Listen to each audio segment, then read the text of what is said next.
Rise Career Exploration is financially supported by listeners like you. Every dollar helps towards future podcast episodes.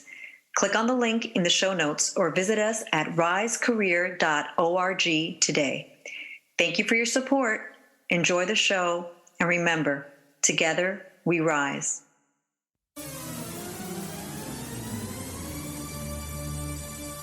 4, 3, 2, 1. Hey, welcome everyone. I'm your host, Corey Alexander, licensed school counselor, author, and entrepreneur.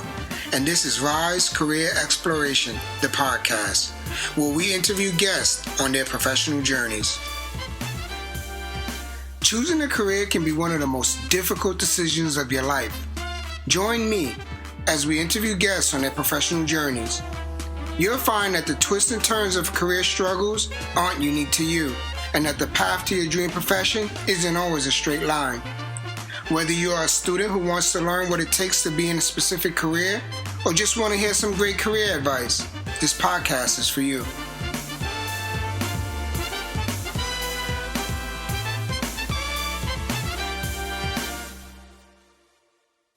It's probable that you already know what a firefighter does. After all, it's in the name. However, firefighters do much more than just fight fires. They also find and rescue victims, help in emergency situations, treat sick people, help with chemical spills, and teach citizens about fire safety. It is with much respect and appreciation for this sacrifice that I welcome our first guest of season 2. Zahkee Barnette. Zahkee is a proud Native Newark New Jersey resident serving his hometown as a firefighter. Welcome, Zahkee. Glad to be here. Thank you. Thank you. So I'm excited. This is our second season and the first season that we incorporated questions directly from students. So we're featuring our first set of questions is from School 2 in Paterson, New Jersey. Okay. So let's jump right in and learn more about your journey to becoming a fireman and the commitment to serving the Newark, New Jersey community. Question 1 is from Delaney Santion. How scary is it stopping fires on a scale of 1 to 10? Just straight answer? Nah, give me what you got. It can range, It can be 0, it can be 10, depending on severity, we try our best to keep it as far as away from 10 as possible, I think if I had to say on average, relying on your training, you want to keep it somewhere around a 4, you want to keep it calm, even and rely on your tactics, when we get scared, we rely on our training. So, if you can calm down, rely on your training, on average, it should be about a 4. That'll keep you not too cocky, but confident, Thank you. Yeah. All right, question 2 is from Stephanie DeLeon. What was your motivation for becoming a firefighter? Oh, man, honestly, somebody kept hounding me about doing it. And, I was doing different things. I had my business and I tried out for different other outfits. And a friend of mine, a good family friend, just kept calling me and asking me to take the test, kept suggesting how it fit my personality, kept suggesting my opportunities I would have with it and so on and so forth. And, one day just to get him off my back, I was like, all right, man, look, I'm going to do it. You know what I'm saying? Yeah, Stop calling me so many times. I'm going to do it. But, I'm very, very thankful, because the fact that he took that route, now that I'm here, it gives me the understanding of why it's important for me to do the same thing to others alike, Okay. Yeah, got you. Yeah, thank you. Yeah. Question 3 is from Will Sally Rodriguez Lopez. What was your first firefighter experience like? My first firefighting experience,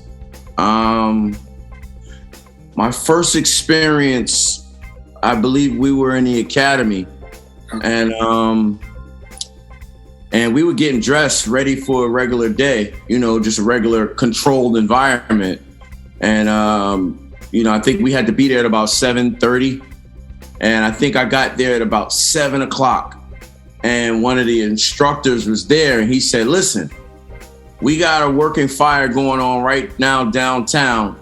Those who are here, let's go. Wow. And we loaded up the van, and I just know that in, one instance, I was in a controlled environment, and like a half hour later, I was in a restaurant kitchen, and it was like, fire blowing out the ceiling and the mayhem, and I could see the sun just coming up in the morning, and it was just the change of events was very, very different, but learned to adjust to it, Yeah, that's exciting though. It was definitely different. yeah. I can see how your expectations were going to training like a regular day, and it was all hands on deck. Regular day. I thought I was going to be there, get prepared a little early, have a walk-through day. But, typically that's really was the first precursor of how a firefighter's day actually is. Yeah. You're getting ready for the game. You just don't know when you're going to play. Yeah. Amen. Yeah. Question 4 is from Fraylin Basio. Have you ever been burned while trying to save a family? I have been burned while not trying to save a family, but trying to protect victims and preserve property. I have been burned. Yeah. All right. So that ends the students' questions. So shouts out to School 2 in Paterson, New Jersey, and their teacher, Alexander Hansen, for all he does for his students. Salute. So these are my questions now. All right. What type of high school student were you? High school. So high school, I was an athlete. So I was kind of football driven. But as far as academics, I say I was B- C+ student. Okay. Yeah, I had all the tools and skills to be an A student, but at that age, I didn't know how important it was to apply myself in the academic world as best that I could. I was the type of student that would do just enough, and that could come back and bite you sometimes, in places that you don't even realize it, because you can't turn the switch on and off when you want to when you get older. Yeah. So I would say I wasn't a troublesome student. I knew just about everybody in school. I was well liked, I'd like to believe. Yeah. Friends in every part of the city. Like I said, all sports, academics. I was very good relationships with my teacher. Very, very good relationships with all my teachers. And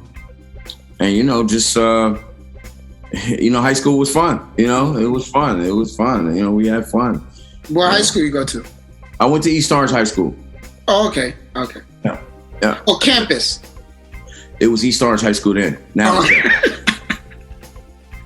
Right. All right. What's the steps and how long was the process to becoming a firefighter, i.e. the academy training, class, tests, etc.? So I know what your question is, but I'm gonna have to go a little bit before that. Okay. Right. So I applied to be a firefighter and I waited for my results. When I say apply, I mean application,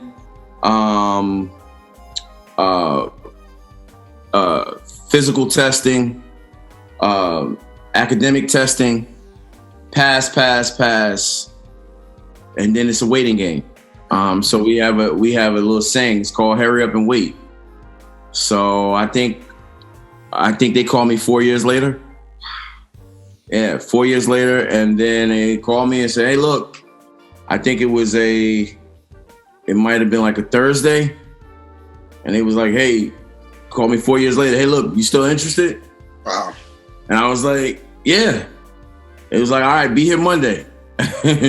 Ready for the academy. So, and that was like a 3-month process with training and everything.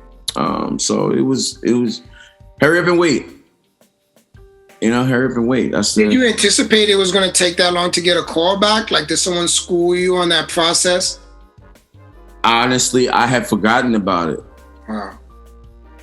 I had forgotten about it. I still was moving on with my life. I was still doing the business and still tutoring and teaching and toll collecting and you name it. I was doing it, so I had actually forgot about it. But when they called, it was like I was blown back. I really was blown back. I couldn't believe it.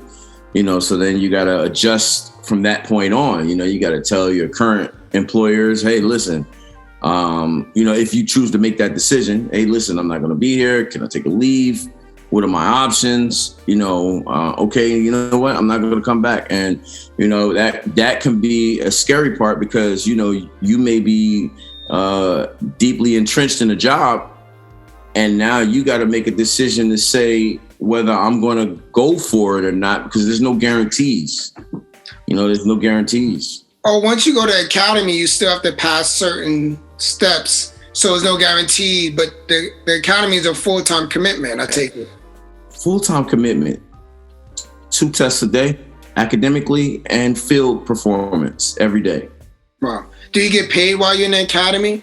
You do get, after, I want to say after about a good month, they do introduce you to a starting salary. Okay. All right. So you can take care. It's not going to be what you will get once you are officially sworn in, but they do start you with some dividends. Okay. All right. That's helpful to know. Thank you. What are some of the important traits a firefighter must possess? Preparation. Gotta prepare. You gotta always be prepared. You gotta be over prepared. You gotta be prepared days in advance, not just when you get to the job. You gotta be prepared in advance for that. And then when you get to the job, you get to a fire, you really have to be over prepared. Forcible entry tools, hooks, flashlights, wire cutters, for entanglements. Chalk to mark off areas that's searched already, guide ropes, for disorientation, just to tie off somewhere to keep your placement and your wherewithal where you're at. Just over prepared, man. You just gotta be, it's just preparation after preparation after preparation. Even after you at a fire, prior to leaving that fire, you're preparing for the next one. You're changing your air bottles, getting ready. So it's a constant preparation thing. It's constant preparation. This might be an odd question, but like, I'm a light sleeper. If I have a lot on my mind, I'm not really getting a good night's sleep. You guys are waiting for that bell to go off in the firehouse. How is your sleep? Like, do you get real sleep while you're there? Oh, man. It's a 6 in one hand, half a dozen in the other type of thing. Some people are affected by it differently.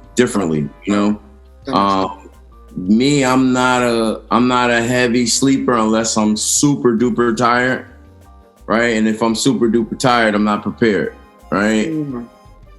So like I said, it's a preparation type of thing. That's why I say it's days in advance. If you got a 24-hour shift coming up tomorrow, like I do, right?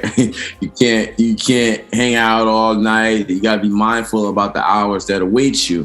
But then there are those times where, you may have family came up out of town or something like that, and you did stay up later. You did. So you're at the firehouse. You might have to tell a guy, you might have to tell a partner, hey, listen, I'm going to go right here and take a safety nap, right? Mm-hmm. And if I miss anything, just make sure I don't miss anything. Come and get me. But, after a while, it can kind of split you apart because sometimes you can be asleep and you can hear everything while you sleep. So it really tears you apart sometimes, you can really be asleep and we take safety naps, but there are times that I've taken a safety nap for an hour and a half, 2 hours. I mean, eyes closed, maybe even getting a light snoring, but when we're ready to leave home in the next morning, I can tell somebody else everything that was going on in the city. Yeah, so it kind of, because you get a train. Yeah. Trained to listen, you trained to listen. So. Yeah, great. How long have you been a fireman? I'm going to my 9th year.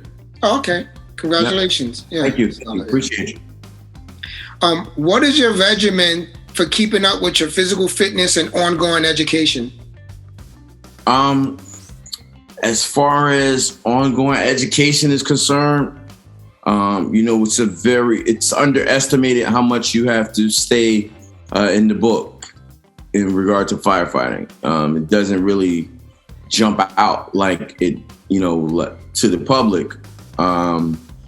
What type of awareness you have to have as far as staying up on your craft, as far as knowing what type of structures you're entering, knowing the fire spread in this structure versus the fire spread in another structure, noticing, safety hazards, exposures, wires, gas leaks, propane tanks and factories and different things like that. All these different structures, possess different type of safety hazards. So, if you're not reading, if you're not constantly in communication, if you're not looking at other fires that other departments are having, as far as constantly getting better, you can find yourself in a pickle one day. So it's a constant thing. You gotta constantly read. You gotta constantly have those communications with other firefighters. Have those conversations. What do you think went wrong? Have those critiques after different fires. Go back inside, see what you did, see what you could get better. You know what I mean? It's a as far as reading, it's very, very imperative as far as as firefighting. As far as physicality, the number one thing, I think that supersedes everything is your diet. You got to make sure garbage in, garbage out. So if you constantly putting garbage in, you're going to get a garbage performance. It doesn't feel good, when you have a garbage performance, because it's a very, it's very competitive, it's competition beyond competition beyond competition. You're competing with other firehouses.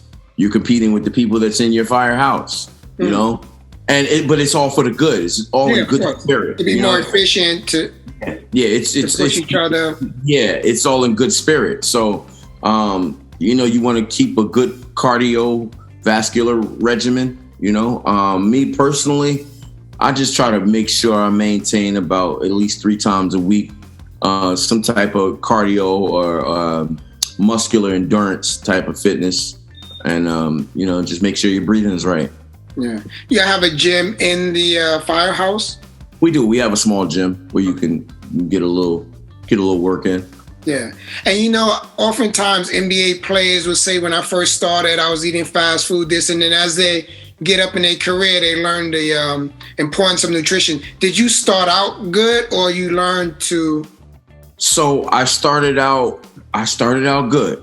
I started out probably too good. And then you get in and you get a little comfortable and you start, it's not gonna have an extra burger or 2 or 3, right?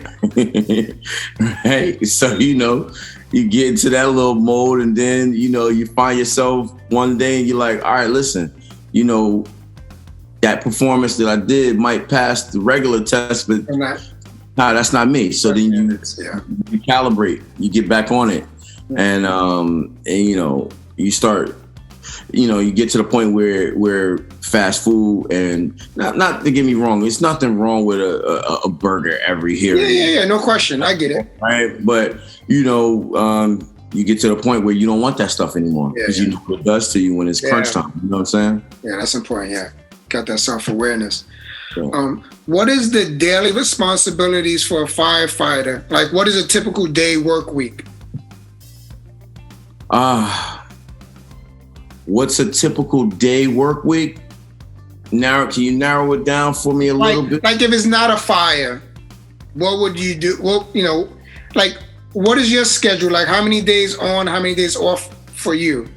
Okay, so I work 24 hours on, 72 hours off. Okay. Right, so that's 1 day on, 3 days off.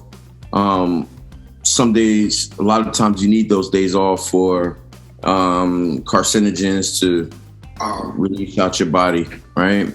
A lot of people think that it's like, oh my God, you guys got all this time off.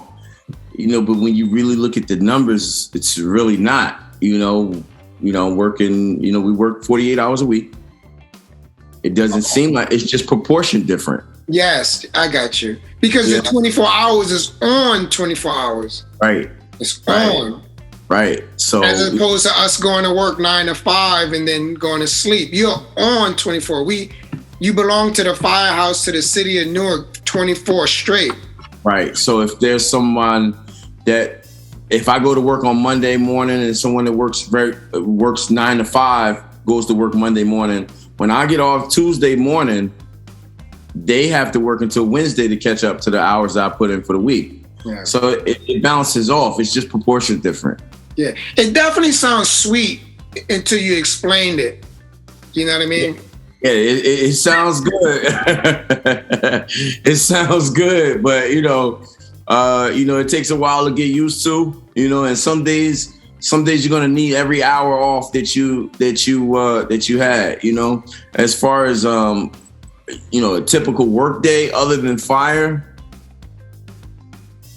preparation.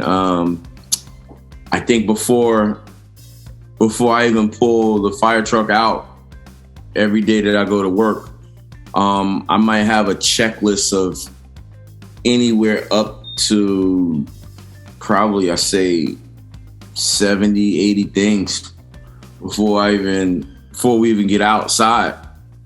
Just checking thermal imaging cameras, hooks, flashlights, CO meters, radiation meters, gas, oil, antifreeze. You gotta check all these, monitors, hydraulic tools, extrication tools, cutters, spreaders. Gotta check the boat.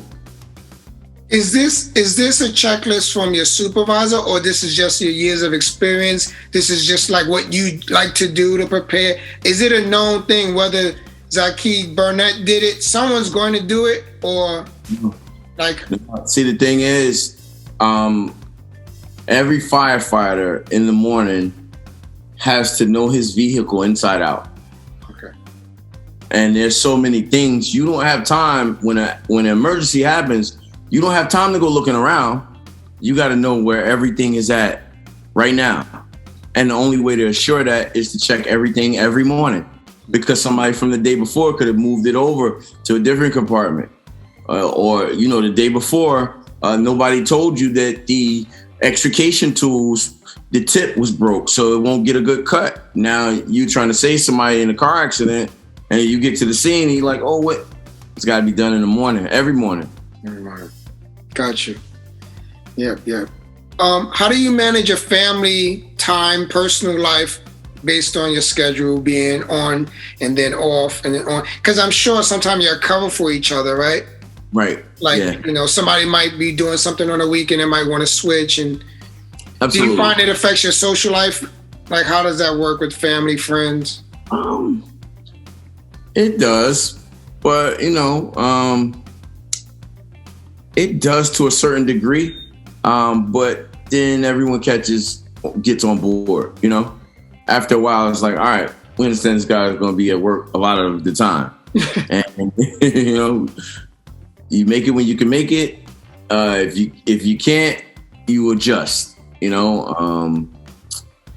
As far as spending time, it's a give and take. Like sometimes you're gonna have more than enough time. Sometimes you're gonna have a short time. Yeah. Sometimes I can see my mom for a day. Sometimes I can see her for a week.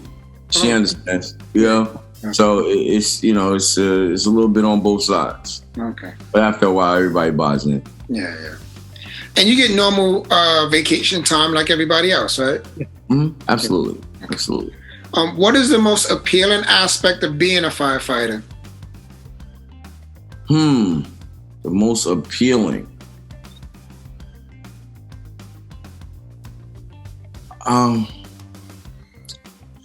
I would have to say, when you get to a situation and it's a challenging situation, and somebody's really hurt or really in a bad situation, and you get them, and you bring them back, or you haul them up from them flipping over that barrier, or unconsciousness, and they're unconscious or something like that, and they're out and their skin's pale, and you see, and you get them back. It has nothing to do with what the public says.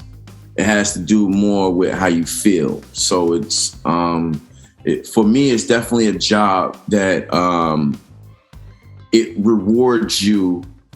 Like, you don't need a supervisor or anyone to tell you did a good job. As humble as I can say it. Yeah. It's something it's self-rewarding. Sounds like it. Yeah, when you see someone that, whose house was almost on the verge of exploding or something like that, and you guys get there, knock it down in a timely fashion, and you save all them belongings, and those people are so thankful. It's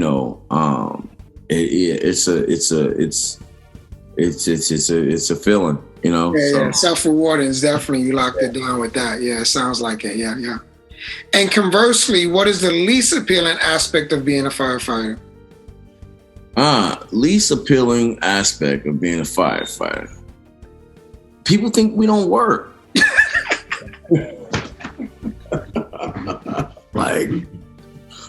I'm like, what are you talking about? I'm like, what are you talking about? I'm like, listen, you telling me I don't work? I just responded on Route 21, Route 22, 78, the Turnpike, and 280, right? 5 different highways, all motor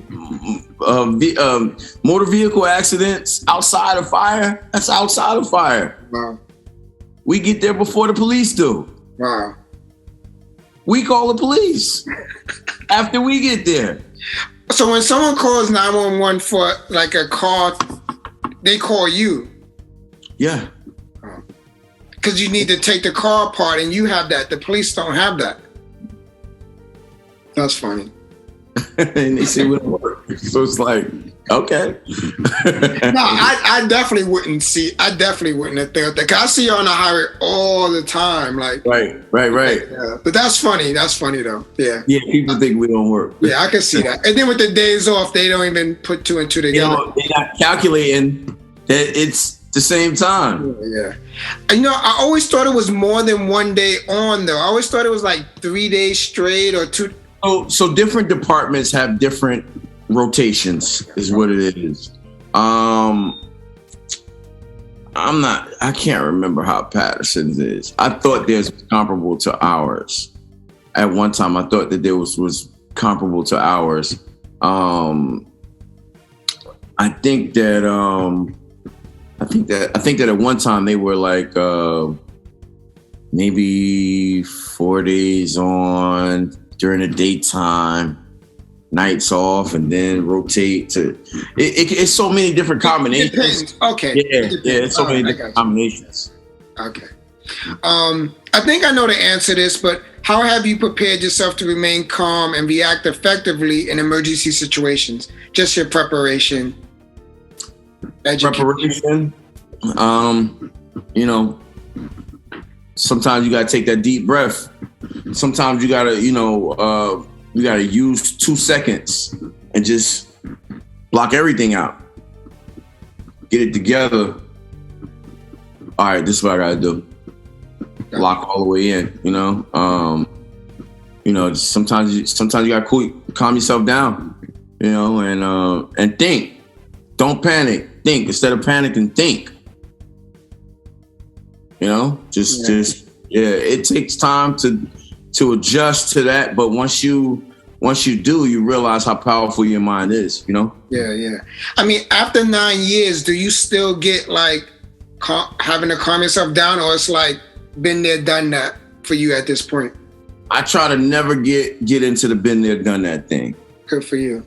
I try to never fall into the been there, done that. Now, whether I get super nervous, probably not.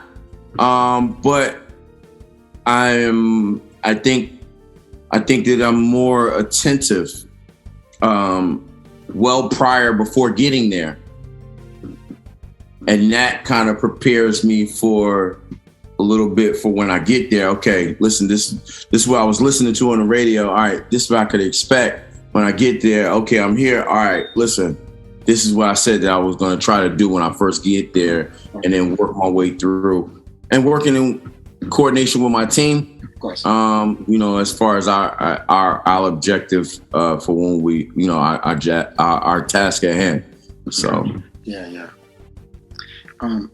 What kinds of personal conflicts, problems might arise in a firehouse, and what have you done to minimize such problems?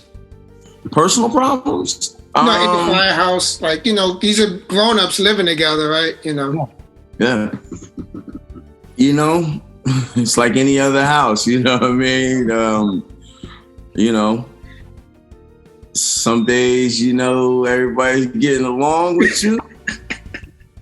And then some days nobody wants to talk to you, or everybody got a problem with you, you know? And then some days everybody's just being, you know, wise guys and just, you know, jumping on you. But, you know, as far as personal problems, you know, if somebody's really having a problem, you know, more or less we are, you know, we're around each other just as much as we are, if not a little bit longer than our family. Yeah. So we're able to pick up on when somebody's really going through something.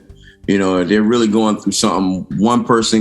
Somebody's going to be able to tell, you know, and word's going to get around, hey, you know what?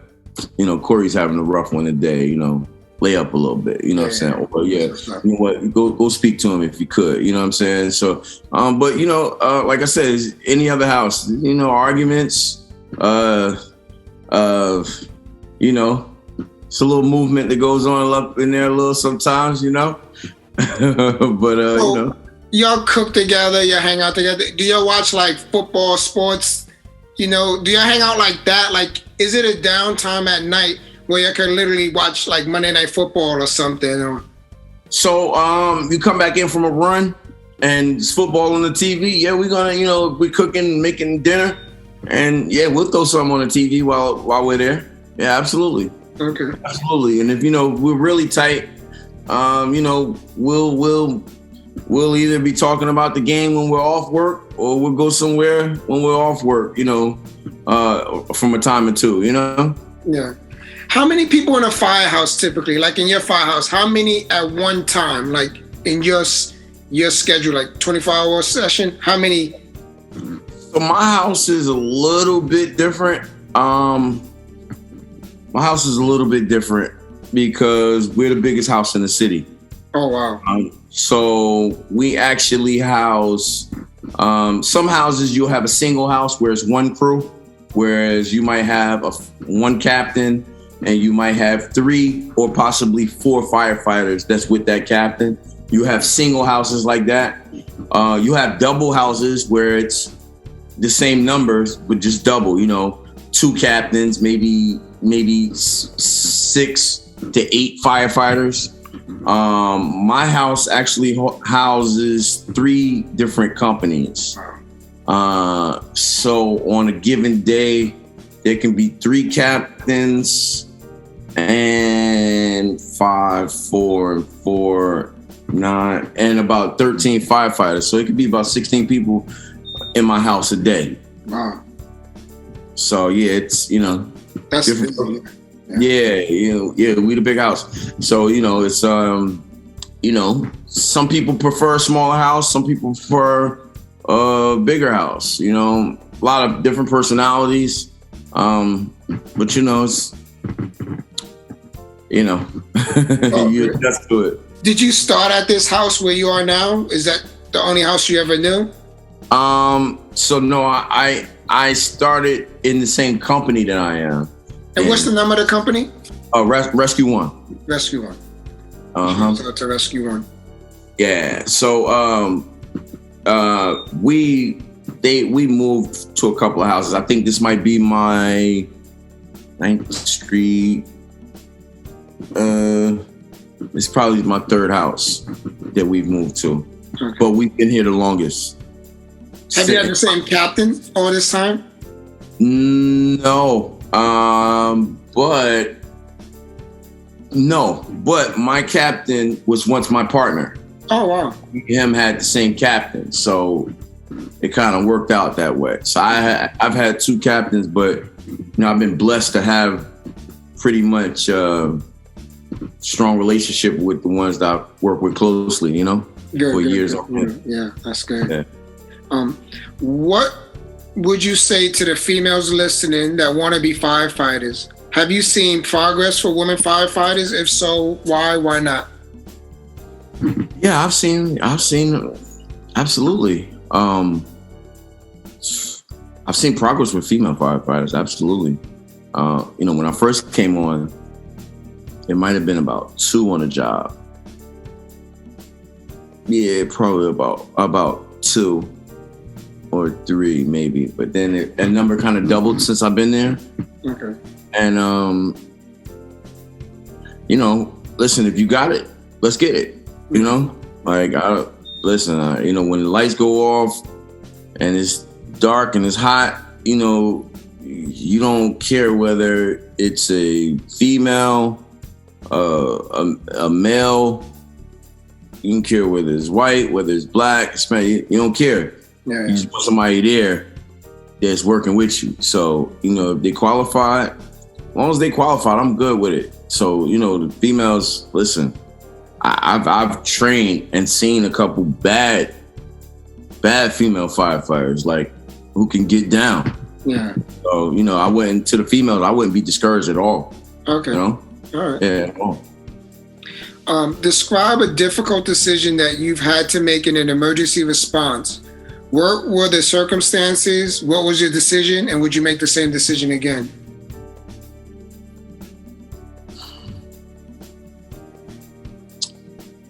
Repeat that question one more time. Describe a difficult decision that you've had to make in an emergency response. What were the circumstances and what was your decision?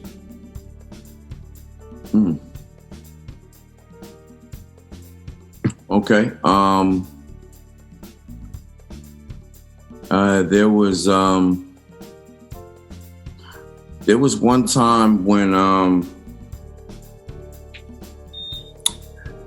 one time when I was actually in a fire and running out of air, and I had to make a decision on whether to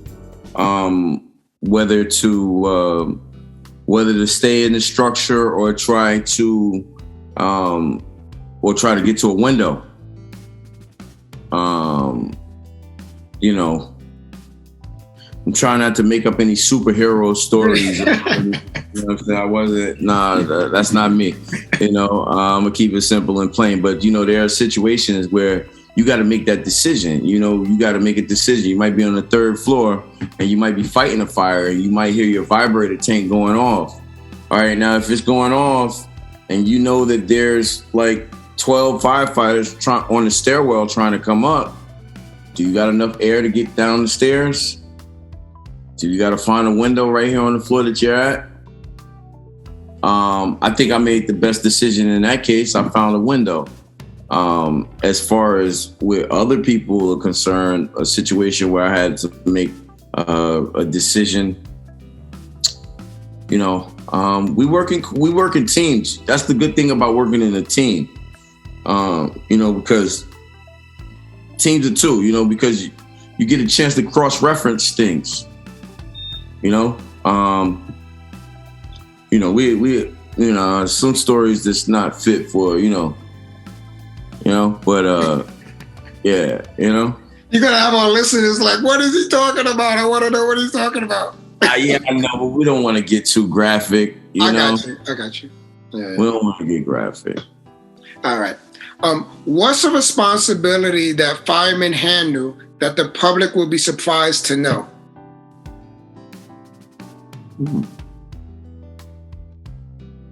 Since y'all don't work much anyway. Oh man. A responsibility that we handle. So pre-fire plans, right? Pre-fire plans. So you see all the new construction going up. Yeah. Right? See new construction going up everywhere. Well, part of our job, part of our duty is knowing our neighborhood. So we're not just gonna let a new building go up in our neighborhood and not go inspect the building before it's complete so we can see where the fire department connections are, right? So we can see, the layout inside of the building, gaining familiarity, because again, you responded to something at nighttime, you don't have too much wiggle room to try to figure things out. You need to know. Well, that makes sense. So, again, it goes back to pre-planning, that's a responsibility that we carry. Some people don't know that we are actually the first responders to car accidents. Yeah, I didn't know that. Yeah, people call the police, but we're the first ones on scene. We actually wait for the police to get there. When the police get there, then we can leave. Yeah. So, that's a responsibility that a lot of people forget about. They think it's just fire. It's like, I go to many car accidents. Yeah. Yeah. Suppression, prevention, and public education. Rank them in order of importance in fire service and explain your reasoning.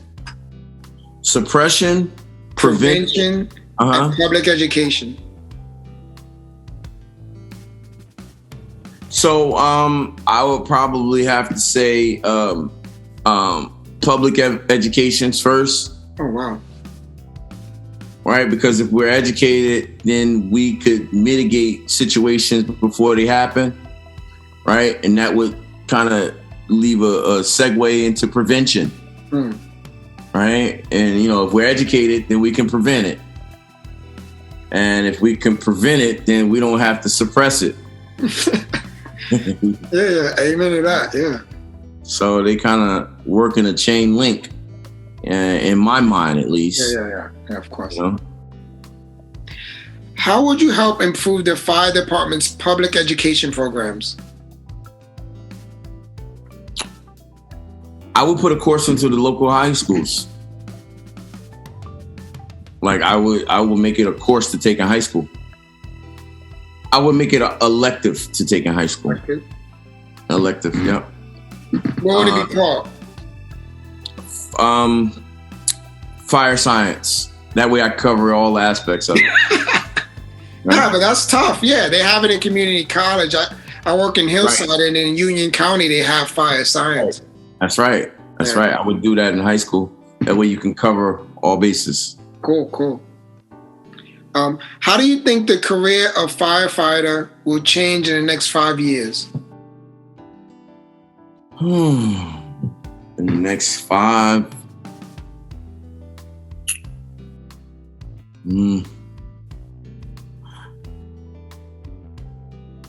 That's a good question, That's a real good question.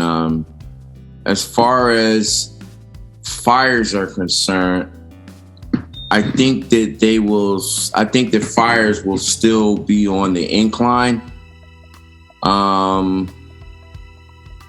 Because of the use of lightweight construction. Right? We want to use lightweight construction because it's cost effective. But the fire spread in lightweight construction is much faster than like it was of the old days, I would not have guessed that. I would have thought the new construction is built with material that suppress fire, but I would not have assumed So you might be able to use fire retardant sheetrock or something like that, right? Yeah. And let's say you're doing a new basement, right? And you use that type of sheetrock, or you have a drop ceiling in the basement. Well, if the fire gets into that plenum, that gap, somebody might not be able to call the fire department until they see smoke. It might have been burning for 20 minutes down there, right? And, I think it's 10 to 15 minutes. In the lightweight construction, you can have signs of collapse. So as people get cost effective, cut corners, cost-wise, it increases, it increases the likelihood of possible collapse or fire spread. Wow, I didn't think about that. Wow. See, when you see someone with a flat roof and they have, they say, oh, well, we're not going to do the whole roof over. We're just going to put a roof over top of the roof, right? Whose job you think you're making harder if a fire breaks out? You know how hard it is to pull a ceiling and there's 4 roofs up there? Wow.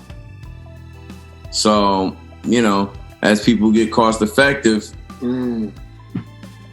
that's the, that's the counter side of that. I don't know. Autonomous cars are now here. So MVAs, I don't know whether they're going to spike or going to go up or down. I know that, everyone's not going to have them. So motor vehicle accidents will always be here, unfortunately. Yeah, okay, that was good. At the end of your career, what accomplishment would you be most proud of? At the end of my career, the accomplishment that I would be most proud of is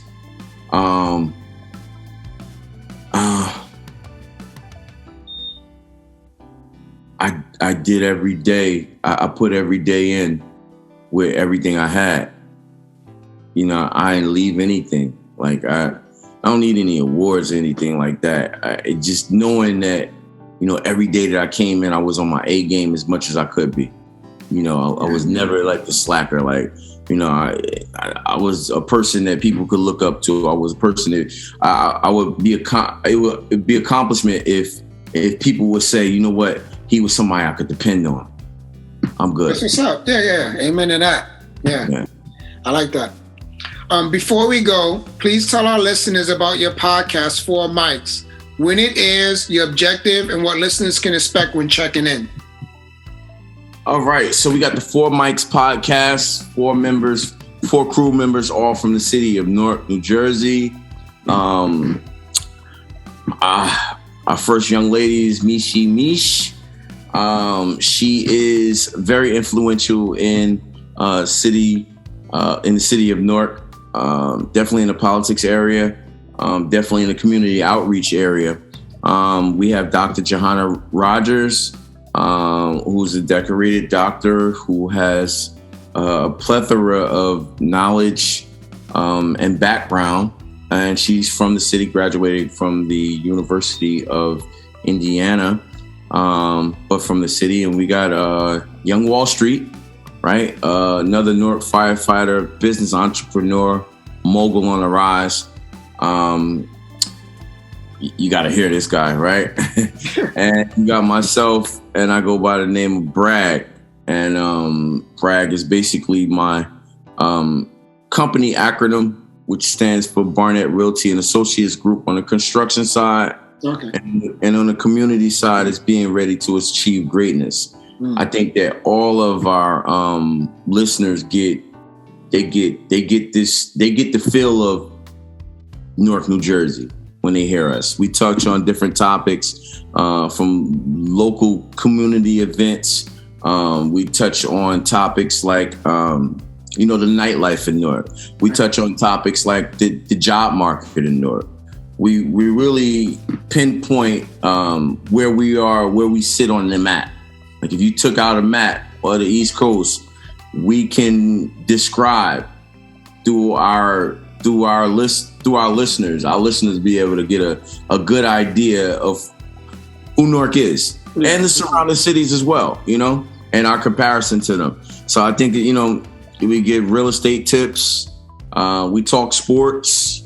For the ladies, we talk dance, you know, not too ratchet, but we give a little, you know, right? Give a little color, right?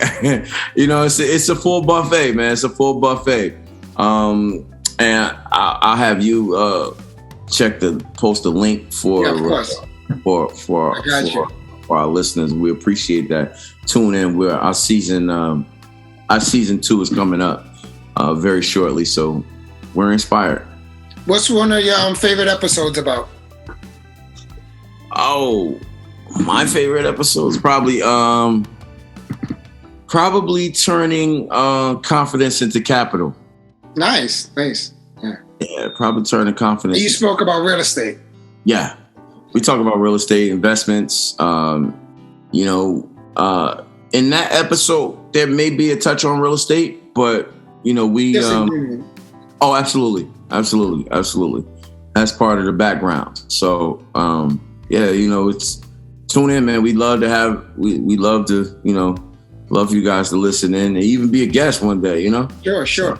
And what's the age demographic? Like anybody? Is it PG? Is it PG-13? This is the thing, right?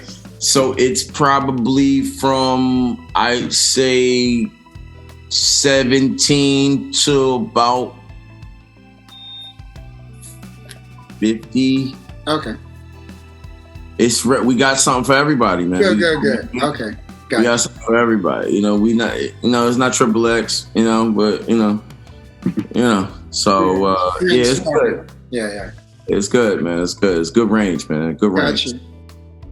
I'll post out all your socials in the show notes. I appreciate you. All right. Zahkee, thank you for sharing. I want you to know we appreciate your time and we hope our listeners are better for it. We've come to our last question.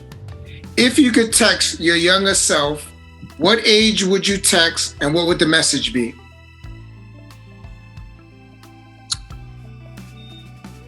I would probably text